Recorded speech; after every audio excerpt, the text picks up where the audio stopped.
There's so many pros here. What do you think about cons, baby? Number one, It's expensive. it is housing.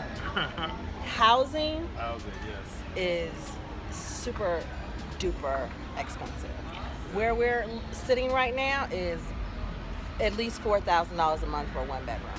Yeah, at minimum.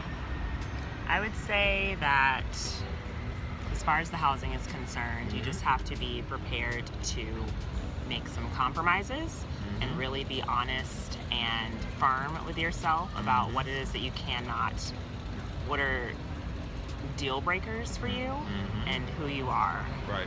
So I know a lot of people who spend an entire paycheck on rent. Oh. If you get paid twice a month, I know a lot of people who are spending one whole paycheck on rent. That equates to about 50% of your take home. Right. That's Those ratios are way out of whack Right. for most That's a people. no-go. Any financial person would tell you, a financial advisor, financial counselor, mom and daddy, many people will tell you that when you are spending 50% of your take-home pay on housing, your balances are out of skew. They're out of whack. Not a good formula. So obviously, because I was raised by the two people who were talking, I do not spend an entire paycheck on my rent. I spend a third of my take-home pay. Which is acceptable. Actually, a little under a third of my take-home pay. So, But tell me but where you live. I live in what some people would consider the hood. But it's not the hood for long. So that's a bittersweet situation. You live in the city. But I live in a city. Yeah. I live close to work. And I also technically live on Capitol Hill. Technically. Yep. And my neighborhood is changing, that is for sure. So there are, pros and cons that even come with that. Yep. I have two roommates. The three of us share a bathroom. Although, unlike New York, a situation I would have in New York, I'd probably have, maybe if I lived in the outskirts of Brooklyn, maybe in Queens, I could probably have the same situation. Whereas here you live in the Whereas here, I live like in the middle of town pretty much. And my apartment isn't like, it is small. Right. But it's not it's like, renovated, yeah, it's it's new, and it's not like we're on top of each other. Right. I do have my own room. Yes. I have a full living room and a small Yes. kitchen Yes. and things of that nature. So it's not, ridiculous. But it is, for what I pay, it is, our landlord is she's got some good cash flow going, that is for sure. But no, I mean, tell them what is a two? It's really a two-bedroom den. Yeah, it's a 2-bedroom with a den, How but much is it? we have, the den has a door, so that's good. Hey. And that's why it's a bedroom. And that's why it's a bedroom. I pay $750 a month. I think my roommates pay somewhere around there. I think the young lady who lives in the den probably pays less. So a mortgage, essentially, with the three of us together, pay someone's mortgage to live in. For a two-bedroom, one bath. For a 2-bedroom, 1-bath apartment. Wow. So that's definitely, I'm moving farther out. But more accessible. But more, it has, where I'm moving now has a metro, and it is a full detached house with a yard and things like that. So you just have to really look, for me, be very prayerful about where you're going to move, and you have to just be willing to compromise. So for me, I'm willing to compromise just about anything. I'm not willing, right? No, so we don't do bugs or anything. But what I mean by compromise is, like, some people really don't want to share a bathroom. I don't spend, a whole lot of time in the bathroom. So I don't have a problem sharing a bathroom. As long as I'm maybe not sharing with a guy or something like that. Right. I also like, as long as I have my own room, Right. then I kind of go from there. Do I have my own room? Is it comfortable in here? Can I maneuver? Obviously a kitchen, like a full kitchen. Some places have like kitchenettes and stuff. Like, that's a deal breaker for me. Also, If you're not near any transportation. if I'm not near any, right now I'm not as close to transportation as I would like to be, but that was because I was in a bit of a pickle when I moved in. But I'm still a block away from a bus stop that goes directly to my job. So my transportation situation is more on the weekends, where I'm doing things that are not surrounding the area where I work. But on a day-to-day, going in and out of work, it is very, very easy for me. So those are the things that are important to me. You have to weigh it. Yeah, going forward, I think that not having central air conditioning is going to be A deal breaker. for me. This is the first time. This is the first time I've ever not had central air, central heat ever.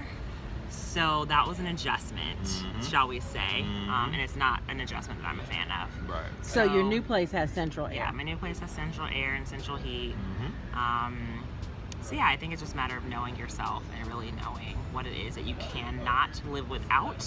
Like you just can't do it, and then you go from there. Yeah.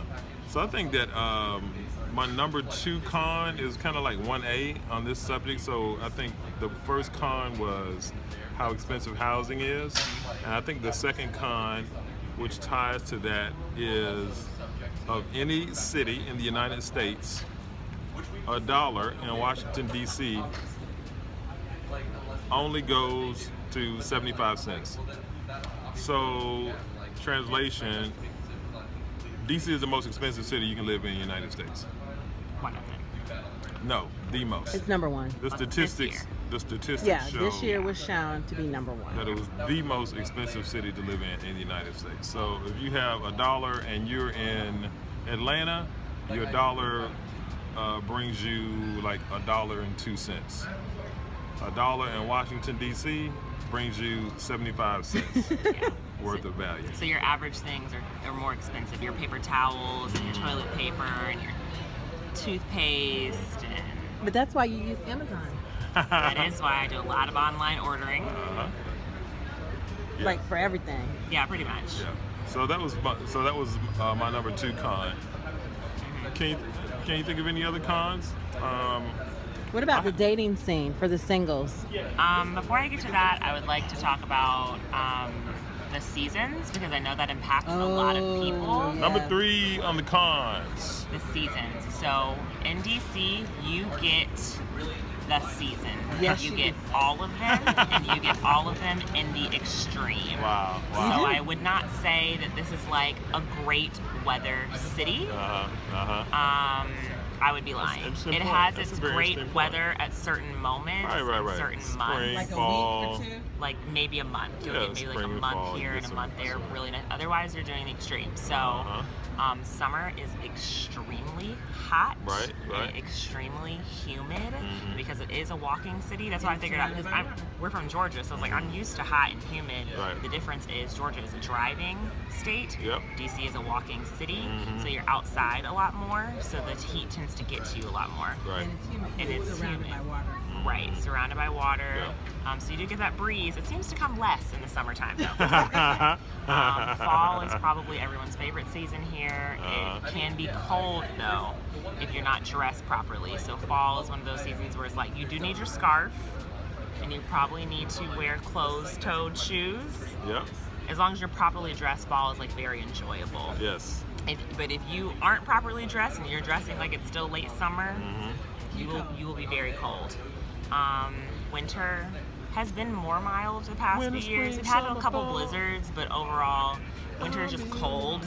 Like, it's almost treated like a southern city when you say. yeah, they're not. They have the trucks and stuff, but most of the time, if it's like super winter, if it's really snowing, everything shuts down.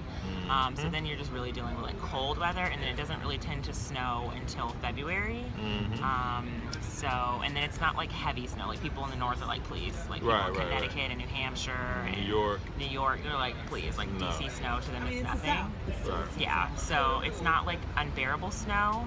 And then spring is lovely. It rains a lot. Probably rains all of spring, but usually there's a month in spring in which it doesn't rain, and we have really excellent weather. And then there's a month in spring where it rains the entire month. Also, because there are, I think, over 100,000 different types of plants here that have been gifted to DC by other countries. There's no consistent pollen. So allergies here are very bad. Oh, allergies are bad? You will be allergic to something. You will be allergic to something. Wow, Particularly if you're not from here and you haven't lived here like your whole life. For me, I didn't start getting allergies here until I was here almost a decade. Wow. So my allergies this year were the worst they'd ever been. And someone finally explained to me it's because of all the different types of plants here that didn't originally grow here, Wow. which is why everyone's allergies are so bad. With that said, you learn to adapt and to adjust. So now in the winter, as long as I have my several layers on and my scarf and my hat and my gloves and my socks and my boots, I'm pretty much good. You know, like I'm kind of chilling. If it's not raining or snowing, I'm not really that bothered. Right. You don't stand outside, you know. Same thing with the spring. I got my Zyrtec going. I was good to go. And in the summer, you just have to have lots of water, a backpack. No need to be cute. You need to wear what is breathable. And you know, yeah, it's a walking city. And nights are beautiful. Like summer nights are so nice. Yeah. So the weather, you should definitely consider that. Okay, I have a con to interject here. So this will be con number 4. Yep. So if you live in Washington D.C. and you have a car, It's a love-hate. man, it is like, so number one, if you have a car, there's never anywhere to park, right? So that means That's not true. wherever you go. Yeah. Okay, well let me re-speak. So if you have a car, wherever you go, parking is always tricky. It's always challenging. Yeah. Because you have street parking, but it's all very specific, very defined by the signs, right? Or undefined. It's 2 hours here. You can be here for an hour. But if you don't live in this zone, if you don't have you can have a zone ticket and you're okay. But if it's the day that they're cleaning the street, you have to move the car. You know, it's all that kind of stuff, right? Or Theft. Theft is car theft specifically is very high here. When we visit here, we do not park on the street at all. And that is because in one of the nicest parts of town, Where the houses were $800,000 and up, someone broke into our car. Yes. In the middle of the day, people jogging, walking their dogs. So we don't park on the street here. And it's common. Yeah, that's probably one of the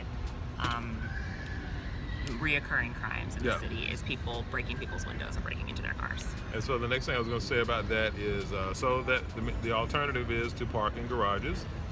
And just like where we're parked right now, you know, it's $10, it's $15. For an hour. You know, an hour or two. So it's very expensive. Another thing that happens is you park at a meter or you park somewhere where you have zone parking. And the meter maids are on top of their game in Washington, D.C. Trust and believe that. So if your car is there 2 hours and 15 minutes and it's a 2-hour zone, you're going to have a ticket. If you park at a meter and that meter expires in 5 minutes, you will have a ticket. And what happens is those tickets add up very quickly, and then once you have, the tickets are expensive, number one. They're not $10 tickets. And then once you have a certain amount of tickets, your vehicle becomes boot eligible. So the next thing you know, you're parked on the street legally, but because you have tickets and you haven't paid them, you come out from wherever you've been, and guess what? You got the lockdown. Your vehicle is not moving until you pay for all of the tickets, Plus all of the expired $150. fees, all of the additional court fees. Plus $150 to get the boot off. You had to pay the boot fee. I mean, you had to pay everything. In Washington, D.C., they get their money. Trust and believe that. So Also with the cameras, the street cameras are everywhere now. Oh my That's gosh. between. Oh my gosh. So there are street cameras that catch you if you're speeding, so they don't really have police officers sitting in little nooks like they do in other states. It is just cameras pretty much everywhere. So there are cameras on major streets, on highways, on little corner And back what's the streets. speed limit in Washington, The D.C., speed Jazz? limit for the most part is 25 miles an hour. So if you go 25 miles an hour, Or you're 30. I think or it's 30 in some places. Yeah.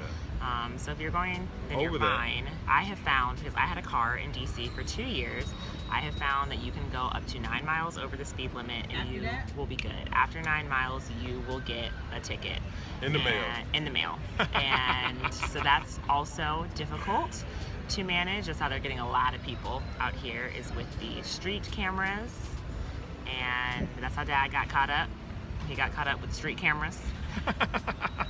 But what I learned, so I'll give you a solution. Mom says never present a problem without a solution. Okay. What I learned when I had my car is I just always drove the speed limit. And also, I always budgeted to park in garages. Also, there's certain places that you just don't go with your car. So Yep. it's like if you're going to certain parts of the city, it behooves you to take the time to get to know which parts are have more residential streets. You Yep. can park on the residential streets, such as like Georgetown or maybe like 8th Street, Shaw. But if you're going to U Street or you're going downtown or you're going to DuPont Circle, you just need to go ahead and take the metro. Park your car somewhere close to a metro, take the metro, take a Lyft instead, because some areas just aren't worth the hassle to take your car if you're not gonna park in a garage. So today we're downtown, but we parked in a garage because Yes. there's no parking around here. Very nice though, parking is free on Sundays, so that's a good day to go to some of those like more Good pop-in places. Yep. When I had a car, we'd always go to Georgetown on Sundays because it's less people and more parking. Yes. So I think it's just a matter of knowing. It takes I think you have to get like broken in. It's like if you have your car here, you have like a break-in period where you're spending thousands of dollars on tickets. Oh yes, thousands of dollars on tickets. You don't know where the cameras are. You don't know what's a good place to park. But once you kind of get accustomed, you're like, I'm gonna always park in a garage. I'm not taking my car over there because there's nowhere to park, or this little street is always open. There's always parking. I know I can park here, and you just kind of get to learn the city. Yes. Thank you, Jasmine, for elaborating on that. So we don't have that many cons. That con. Yeah. Like 4 cons. Cost of living, parking, How far your dollar goes. how far your dollar Oh, yeah, goes. that was cost of living. Yeah. Cost of living, housing costs, parking. What about the dreaded single dating life? I don't claim a dreaded single dating life. Tell them, Jazz. I don't think that any of the dating situations and issues that are happening here are different from any other city. Or just, I think a lot of it is like generational and not necessarily location. I think that there are a lot of eligible single people in DC, almost regardless of what age you are, or what race you are. I think that it's easy to get a date. Easy to get a date. Very easy to get a date. Lock down a relationship is a different situation. But they also have a lot of opportunities for singles that I've seen online. They have meetups and little groups, and they do have some of that stuff that's kind of organized. I've seen that. Yeah, I guess. I would go back to my point about community and just really trying to find where like you click and where you fit in and the kind of people that you like to hang out with. And I think from there, eventually you'll probably find somebody to date. I think a lot of times it's less to do with your city and more to do with you. Oh yes. So, We're going to leave that one right there on the floor. so yeah, I think it can be difficult, but I also think that people make it more difficult than it needs to be, Yeah. or it's way deeper than just like, DC dating scene. I think it's probably a bit more to the situation than Cool. that. But I think it's if you like to date, if you're a person who just likes to go on dates, Great spot. DC is a good place for you to be. It's not hard to get a date, that is for sure. There you go. And I think it's a great place to have a mate, for sure. I think it's like fun to like have a boo and live in DC. There's so many things to do and so many places to go that aren't even necessarily expensive or inaccessible, things of that nature. Lots of families here, lots of kids here, In the city, surprisingly. too. Yeah, in the city. So yeah, it's not too bad. It's not a bad place for someone who is single to be at all. Yes, thank you, Jasmine. You're welcome. Any more pros? Any more cons? Any more pros? Any more cons? I would just say for anyone who's wants to move to DC, I would say be open, but do your research. Be open, but do your research. Utilize videos like these. Really make sure that you look at the different areas. Make sure you take a couple trips to the city before you decide to move here. Talk to people who have lived here for an extended period of time. Because if you're thinking about, I know people all the time, they're like, yeah, we're moving to DC. I found a spot out in Rockville. And it's like, that's not DC. It's not close to DC, Rockville is what? It's like a suburb. Rockville's like 45 minutes. Yeah. So it's like, make sure that you really take a moment to like utilize Google Maps and really see how far things are. But if you see a bunch of jobs available in DC that pay well, I guess I should have said that like I would say the bottom to get paid here would be like $50,000. Yeah, the pay is good here. The pay is But good, you need it. but you need to don't take a job here that pays less than $50,000. Might be tough. No, a will lot be. a lot of jobs here pay $50,000 and up. So do not take a job here that pays less than $50,000 a year, True. because you will still be on a tight budget. if you are getting paid $50,000, I mean, you probably can still not really afford a 1-bedroom apartment. No, So you about can't decent afford. You can't even afford situations. roommates. Almost. You can afford roommates. Yeah, but you won't be able to afford much else. I mean, you can always afford some roommates. No, I'm saying if you live in DC, I live in DC. you make more than $50,000. Barely. Okay. So like I said, if you do not take a job here that pays less than $50,000 a year, you will be struggling. You ain't struggling though, so that's what I'm saying. But she's doing a lot of things in a very smart way. I'm also willing to compromise on a lot of things. Yeah, I also true. have lived here for a decade. True, you know so how to I work the figured city, out yeah. the city. Where somebody new just Yeah, it moving would be here, rough. making what I'm 50,000, making, yeah. I don't know how they would do it. Yeah, it would be rough. Well, I think this was a great conversation, and Thank you, Jasmine. You're welcome. Jasmine, we really appreciate Absolutely. your You can input see and more of feedback and Jasmine expertise. Dreams of Jasmine. Lots of blogging, the DC area, dreamsofjasmine.com. Dreamsofjasmine.com. JASMINE. JASMINE, dreamsofjasmine.com, to get more of Jasmine's phenomenal content. That's where you want to go. So, baby, any party thoughts? No, thank you so much. And any comments or questions, let us know. You know, we're good at answering those for you. And what we don't know, we'll get someone that knows. There you go. So, guys, remember, stay connected to God, stay connected to your family, stay connected to your spouse. Or your significant other. Thank you. We love you. Take care, guys. Bye. HeathenTracy.com. Very good, Jasmine.